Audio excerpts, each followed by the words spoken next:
Milky वे, हमारी प्यारी सी Galaxy. Interestingly space technology में इतना ज्यादा एडवांस होने के बावजूद भी आज तक हम हमारी ही गैलेक्सी का सिर्फ 10% ही हिस्सा अच्छे तरीके से एक्सप्लोर कर पाए हैं। जो अगर टेक्निकल बेसिस पर देखा जाए तो भाई ठीक भी है, क्योंकि स्पेस को एक्सप्लोर करना भाई कोई बच्चों का खेल नहीं है।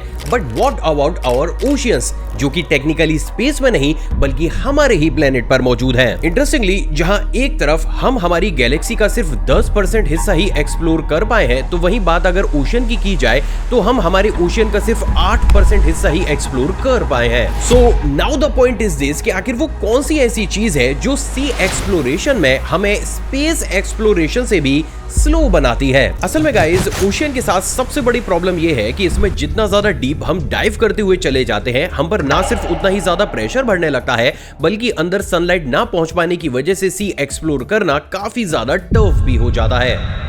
And it's make a sense, right? लेकिन यहाँ पर एक सवाल खड़ा होता है, और वो सवाल ये है कि जहां एक तरफ दुनिया भर के बड़े बड़े साइंटिस्ट ओपनली ये बोलते हैं कि भाई स्पेस में कोई ऐसी सिविलाइजेशन मौजूद हो सकती है जो हमसे काफी ज्यादा एडवांस हो, तो क्या उस बेसिस पर हमारे ओशियन के अंदर कोई एक ऐसी अजीब सी क्रिएचर स्पीशी मौजूद नहीं हो सकती जिसके बारे में हमें बिल्कुल भी भनक ही ना हो? वेल गाइस, अगर लॉजिकली सोचा जाए तो यस, ऐसा बिल्कुल हो सकता है, और उसी का ही जीता जागता एग्जाम्पल हमें देखने को मिलता है सैलिश सी में। तो गाइस तैयार हो जाइए, क्योंकि आज की वीडियो ना सिर्फ आपको सैलिश सी के एक अजीब से मॉन्स्टर की रियलिटी बताएगी, बल्कि आज आप कुछ ऐसे रियल इंसिडेंट्स भी देखने वाले हैं जिसे देखने के बाद आप जब भी दोबारा ओशियन की तरफ नजर करेंगे तो आपको ये बात क्लियरली समझ में आएगी कि इसकी गहराइयों में कुछ ऐसा मौजूद हो सकता है जिसकी भनक हमें बिल्कुल भी नहीं है।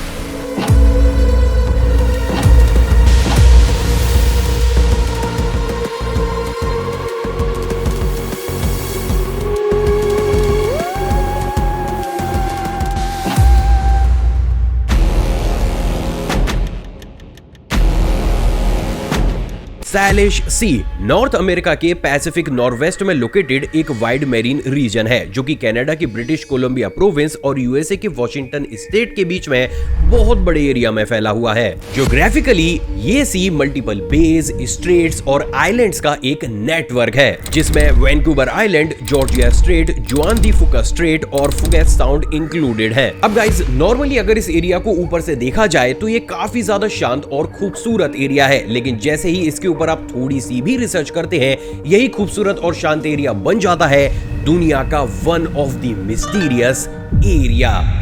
असल में ये सी जितनी भी अलग अलग कम्युनिटीज या फिर आइलैंड को आपस में कनेक्ट करता है, उन सभी में प्राचीन दौर से ही आपस में कांटेक्ट ना होने के बावजूद भी हमें एक कॉमन स्टोरी सुनने को मिलती है, जिनमें उन सभी कम्युनिटीज ने एक अजीब से मॉन्स्टर लाइक क्रिएचर को मेंशन किया है, जो देखने में एक जायंट स्नेक की तरह लगता है और उसका सर एक घोड़े की तरह है। अमेजिंग बात यह है दोस्तों कि इन सारी ही कम्युनिटीज की अगर स्टोरी को देखा जाए तो उन सारी स्टोरी में जब भी इस कैरेक्टर के बॉडी शेप को डिस्क्राइब किया जाता है तो उसमें हमें एक विंग भी देखने को मिलता है, और ये वो एक रीजन है जिसके चलते हुए इस मॉन्स्टर के सभी कम्युनिटीज में अलग अलग नाम भी मौजूद हैं। जैसे वैंकूवर आइलैंड में इसे हाईटिक के नाम से जाना जाता है, वहीं सेशेल्स में इसको टीचेन को के नाम से जाना जाता है। और शायद एक चीज जो आपको काफी ज्यादा हैरान कर दे वो ये है दोस्तों कि जब इस चीज के ऊपर मैंने थोड़ी सी और इन्वेस्टिगेशन करी, तब मुझे ये पता चला कि भाई इस मॉन्स्टर के तो 10 और नाम भी एग्जिस्ट करते हैं।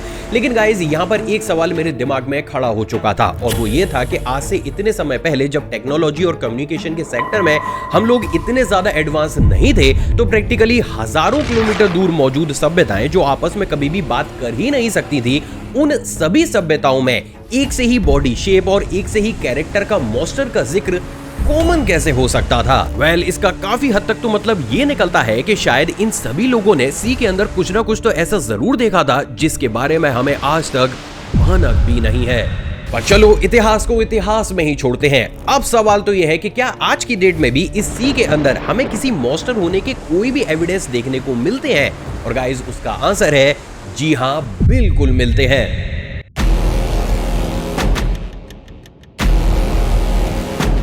साल 1930 4 मछुआरों का ग्रुप फिशिंग करने के इरादे से इस सी के अंदर जाता है। सब कुछ शांत होता है, तभी अचानक से समुद्र में इतनी तेज हलचल होती है कि मछुआरों की बोट पलट जाती है। सैडली उन 4 मछुआरों में से सिर्फ एक ही मछुआरा जिंदा बचता है, जिसका नाम था बॉब मार्ले। इस इंसिडेंट के होने के बाद जैसे ही बॉब बचकर बाहर समुद्र के किनारे पर आता है, वो सीधा पुलिस स्टेशन की तरफ जाता है। इंटरेस्टिंग बात यह है दोस्तों कि पुलिस स्टेशन में जाने के बाद बॉब ऑफिशियली इस पूरे एरिया का सबसे पहला ऐसा मछुआरा बनता है जिसने ऑफिशियली इस समुद्र के अंदर एक मॉन्स्टर के होने की बात कही थी। असल में बॉब के अकॉर्डिंग शांत समुद्र में अचानक से एक बहुत बड़ा मॉन्स्टर जैसा क्रिएचर उनके सामने आ जाता है। ये इम्पैक्ट इतना ज्यादा तेज होता है कि उसकी तुरंत ही बोट पलट जाती है और अनफॉर्चुनेटली उसके 3 साथियों का भी देहांत हो जाता है। हालांकि देखो गाइस, क्योंकि स्टेटमेंट काफी ज्यादा अजीब था तो पुलिस ने इस स्टेटमेंट को कभी भी सीरियसली नहीं लिया। हालांकि ये बात भी पूरे तरीके से सच है कि बॉब के उन 3 साथियों के साथ क्या हुआ, भाई प्रैक्टिकली इसका जवाब हमें आज तक भी नहीं मिल पाया है। हालांकि देखो गाइस, भले ही बॉब का ये स्टेटमेंट अथॉरिटीज के हिसाब से बेवकूफाना हो, लेकिन इस स्टेटमेंट ने एक बहुत ही अच्छा काम किया और वो ये काम था कि इस सिनेरियो के होने के बाद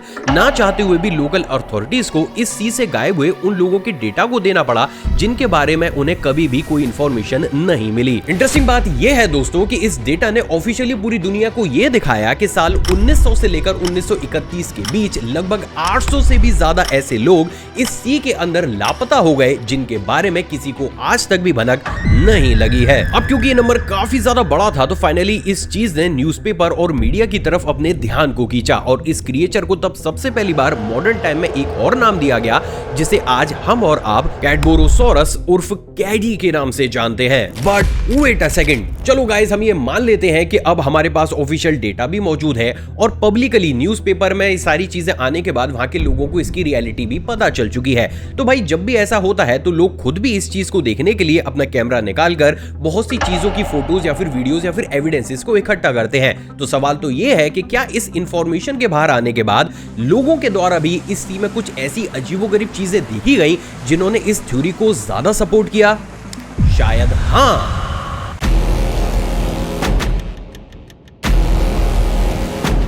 साल 1937 नेडन हार्बर के पास एक स्पर्म व्हेल को पकड़ा जाता है। इंटरेस्टिंग बात यह है दोस्तों कि इस व्हेल को कैप्चर करने के बाद कैप्चरिंग टीम को यह एहसास होता है कि इस व्हेल के पेट के अंदर शायद कोई अजीब सा क्रिएचर मौजूद है। हैरानी की बात यह है दोस्तों कि इस व्हेल के पेट को काटकर जब उस क्रिएचर को बाहर निकाला जाता है तब दुनिया के सामने सबसे पहली बार आती है ये इमेज जिसमें आप भी एक क्रिएचर के अजीब से लंबे स्केलेटन को देख सकते हैं। स्ट्रेंज बात यह है दोस्तों कि अगर इस इमेज में आप इस क्रिएचर के हेड पर फोकस करेंगे तो ये हेड ठीक उस मॉन्स्टर के हेड के जैसा लगता है जिसके बारे में कई दशकों से इस एरिया में बातें की जाती हैं। एक और चीज जो शायद आपको काफी ज्यादा अजीब लगे वो ये है दोस्तों कि इस स्केलेटन के ऊपर ऑफिशियली ब्रिटिश कोलंबिया के BC प्रोविंशियल म्यूजियम के रिसर्चर्स ने रिसर्च भी की थी और साल 1937 के न्यूज़पेपर में इस इवेंट को ऑफिशियली कवर भी किया गया था। लेकिन स्ट्रेंजली साल 1937 से 2025 आ चुका है। इस स्केलेटन के साथ क्या हुआ, ये स्केलेटन किसका था, भाई एक सिंगल भी क्लू हमें आज तक देखने को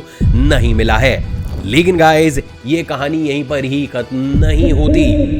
साल 2009 कैली नैश नाम की एक लेडी सैलिश सी के पास छुट्टियों में एक दिन रिलैक्स करने जाती हैं। स्ट्रेंजली वहां जाकर वो एक ऐसी वीडियो क्लिप को शूट करती हैं जिसने इस सी मॉन्स्टर की मिस्ट्री को एक ही झटके में और ज्यादा गहरा दिया। असल में इस वीडियो क्लिप के अंदर हमें पानी में एक नहीं बल्कि बहुत से ऐसे अजीब से क्रिएचर्स देखने को मिलते हैं जो किसी नोइंग सी स्पीशीज से तो मैच बिल्कुल भी नहीं करते। हैरानी की बात यह है दोस्तों कि कैली की ये वीडियो जैसे ही सोशल मीडिया पर वायरल होने लगी, खुद से डिस्कवरी चैनल ने इसकी ऑथेंटिसिटी को चेक करने के लिए इसके ऊपर रिसर्च करी एंड गेस व्हाट, ये वीडियो क्लिप पूरे ही तरीके से रियल निकली, जिसके चलते हुए आगे चलकर साल 2011 में अलास्कन मॉन्स्टर हंट में डिस्कवरी चैनल ने ऑफिशियली इस वीडियो क्लिप को पूरी दुनिया को भी दिखाया था। सिर्फ इतना ही नहीं बल्कि गाइस साल 1950 से लेकर आज तक भी हमें भर भर कर ऐसी वीडियो क्लिप्स देखने को मिलती हैं जिसमें आप भी इस सी के पानी के नीचे एक अजीब से बड़े क्रिएचर को मूव होता हुआ देख सकते हैं। जैसे एग्जाम्पल के लिए ये वीडियो क्लिप जिसमें एक जाइंट सी क्रिएचर हमें पानी में स्विम करता हुआ नजर आता है। इंटरेस्टिंगली शुरुआती दौर में भले ही आपको ये कोई जाइंट फिश लगे, लेकिन जैसे ही स्लो मोशन में और डीपली आप इस वीडियो क्लिप को देखेंगे तो आपको क्लियरली इसकी शेप एक लंबे स्नेक की तरह नजर आएगी। इसके अलावा आप इस वीडियो क्लिप को भी देख सकते हैं जिसमें शांत सी में अचानक से एक बहुत बड़ा क्रिएचर ऊपर आ जाता है और आसपास की बोर्ड शेक होने लगती है। हालांकि देखो गाइस, ये दो वीडियो क्लिप मैंने आपको अलग से सिर्फ इसलिए दिखाई है क्योंकि इन दो वीडियो क्लिप्स को मैंने खुद से से भी लैब में टेस्ट कराया है और ये किसी भी एंगल से एआई जनरेटेड नहीं है, तो वीडियो रियल है, इस चीज के लिए आप निश्चिंत हो सकते हैं। हालांकि डंके की चोट पर मैं ये नहीं बोल सकता हूं कि इस वीडियो क्लिप के अंदर क्रिएचर जो दिख रहा है वो कौन सा क्रिएचर है। अब देखो गाइज, जब तक ये मिस्ट्री धीरे धीरे कुछ लोग सॉल्व कर पाते, तब तक इस एरिया में कुछ ऐसा हो गया जिसने एक ही झटके में पूरी दुनिया का ध्यान इसी सी के ऊपर लाकर खड़ा कर दिया।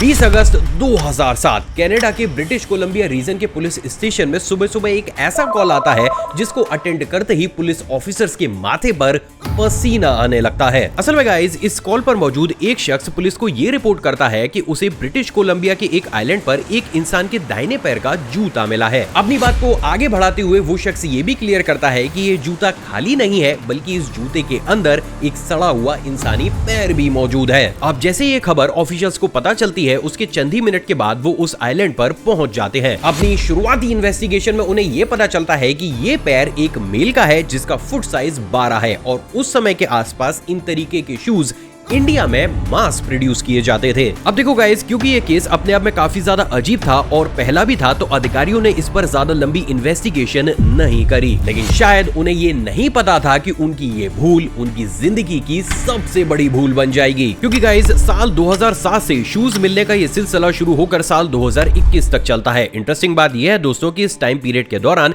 इन तरीके के शूज और पैर सिर्फ कनाडा रीजन में ही नहीं, बल्कि यूएस और ऑलमोस्ट उन सभी आइलैंड पर भी हमें देखने को मिले जिन्हें ये सैलिश सी आपस में कनेक्ट करता है। एक और चीज जो इस पूरी ही मिस्ट्री को और ज्यादा गहरा देती है वो ये है दोस्तों कि इनमें से बहुत से ऐसे भी पैर इन्वेस्टिगेटर्स को मिले जिनके ऊपर एक अजीब से कटिंग मार्क्स भी मौजूद थे, जिसे देखकर ये तो समझ आ रहा था कि शायद किसी बड़े सी एनिमल ने इन्हें अपने जबड़े से चबाया है। लेकिन उस अजीब से पैटर्न को देखकर ये नहीं बताया जा सकता था कि वो सी एनिमल आखिर है कौन सा। वेल गाइस, समय आगे बीतता है और इसके ऊपर फाइनली सबसे पहली बार प्रॉपर इन्वेस्टिगेशन की जाती है। हैरानी की बात यह है दोस्तों कि इस इन्वेस्टिगेशन में यूएस और कनाडा के साथ साथ ऑस्ट्रिया और यूनाइटेड किंगडम भी पार्टिसिपेट करते हैं। लेकिन बावजूद इसके भी आज तक भी हमें एक सिंगल ऐसा ऑथेंटिक आंसर देखने को नहीं मिला है जिसे पढ़ने के बाद हमें यह पता चल सके कि भाई प्रैक्टिकली उन लोगों के साथ समुद्र के अंदर हुआ तो हुआ क्या। हालांकि ये चीज सामने आने के बाद बहुत से लोगों के दिमाग में ये क्वेश्चन भी आया कि शायद ये किसी एक सरफरे इंसान का काम हो सकता है। लेकिन गाइस, उन लोगों की उम्मीद पर पानी फेरने का खुद काम कर दिया यूएस और कनाडा की इन्वेस्टिगेशन टीम ने। असल में जब ये केस हद से ज्यादा बढ़ने लगे तो खुद दुनिया के सामने आकर यूएस और कनाडा की जॉइंट इन्वेस्टिगेशन टीम ने क्लियरली पूरी दुनिया को यह बताया कि जिस तरीके के मार्क्स या फिर एविडेंसेस उन्हें देखने को मिल रहे हैं, उससे एक बात तो पूरे तरीके से क्लियर हो जाती है कि यह काम किसी भी इंसान का नहीं हो सकता। तो अब इस पॉइंट पर सवाल तो ये खड़ा होता है कि अगर ये काम किसी इंसान ने नहीं किया, ये काम नेचुरली भी नहीं लगता क्योंकि भाई इनकी क्वांटिटी हद से ज्यादा थी, तो फिर आखिर भाई ये काम किया तो किसने किया।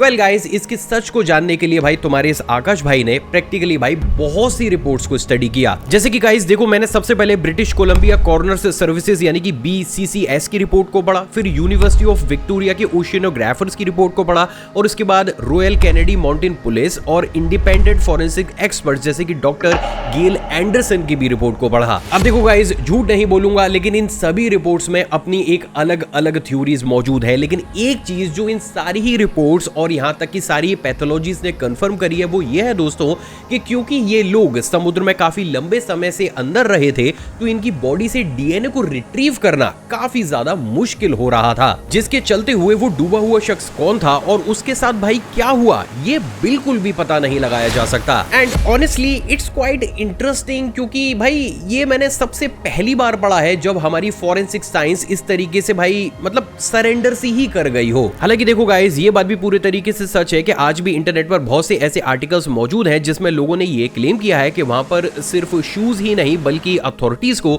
बहुत से अलग अलग पार्ट्स भी देखने को मिले थे जिनके बारे में उन्होंने कभी भी जिक्र नहीं किया। क्यों, ये कोई भी नहीं जानता। लेकिन बात अगर उनकी हालत की जाए तो उनकी हालत इतनी ज्यादा खराब नहीं थी जितना कि पैरों की थी। हालांकि उनकी हालत काफी ज्यादा अच्छी थी एंड मे बी शायद उनसे डीएनए रिट्रीव हो सकता था। अब ऐसा क्यों नहीं किया गया गाइस ये कोई भी नहीं जानता है, इवन ऑफिशियल रिपोर्ट्स में उन ऑर्गन्स का नाम भी नहीं मेंशन है। लेकिन गाइस अब यहां तक अगर आपने इस वीडियो क्लिप को अच्छे तरीके से देखा होगा तो आपको ये बात पता होगी कि मैंने एक चीज का जिक्र किया है, वो ये है कि साल 2021 के बाद से इन तरीके की रिपोर्ट्स एकदम से ही आना बंद हो गई। तो सवाल तो ये खड़ा होता है कि आगे साल 2021 में ऐसा क्या हुआ जिसके चलते हुए इन तरीके की अजीब सी रिपोर्ट्स आज की डेट में हमें लगभग ना के बराबर ही देखने को मिलती हैं। असल में देखो गाइस, इसके पीछे का सबसे बड़ा रीजन ये है कि साल 2021 के बाद से बहुत सी ऐसी रीजंस को फ्लैग किया गया है जहां पर अब हम इंसान बिना परमिशन के नहीं जा सकते। इसके साथ ही आज की डेट में कोई भी इंसान डायरेक्टली इन तरीके की चीजों को अब रिपोर्ट नहीं कर सकता। उसके लिए एक प्रॉपर प्रोसीजर बनाया गया है, आपको वो फॉलो करना होगा और अगर आपकी बात ऑथेंटिक आप प्रूफ कर देते हैं तभी जाकर ऑफिशियल रिकॉर्ड में इस घटना को दर्ज किया जाएगा। हालांकि देखो गाइस, सैलिश सी की इस मिस्ट्री को दुनिया की एक ऐसी मिस्ट्री भी माना जाता है जिसे इंसानी दिमाग के द्वारा सुलझा पाना काफी ज्यादा मुश्किल है। लेकिन इस पॉइंट पर अब मैं आपसे जानना चाहता हूं कि ये सारी ही इंफॉर्मेशन देखने के बाद आपको क्या लगता है कि क्या ये किसी इंसान का काम है या सच में पानी के नीचे कोई एक ऐसा सी क्रिएचर भी मौजूद हो सकता है जिसके बारे में ना ही हमने कभी पढ़ा और ना ही हम जानते हैं। आपकी जो कुछ भी राय हो नीचे कमेंट सेक्शन में कमेंट जरूर कीजिएगा। इसके साथ ही गाइस, हर एक वीडियो की तरह इस वीडियो को भी दिल खोलकर लाइक कीजिएगा। 6000 लाइक तक इस वीडियो को भी पहुंचाओ गाइस, क्योंकि आपका सपोर्ट अपने इस भाई को मांगता है यार। इसके साथ ही गाइस, चैनल पर अगर आप नए हैं तो चैनल को सब्सक्राइब कर उस बेल आइकन को प्रेस जरूर कीजिएगा, क्योंकि इस चैनल पर हम हर हफ्ते एक ऐसी नई मिस्ट्री खोलते हैं जिसके बारे में पूरी दुनिया को भनक तक नहीं होती। तो मिलते हैं एक और मिस्टीरियस एपिसोड के साथ। टिल देन, जय हिंद।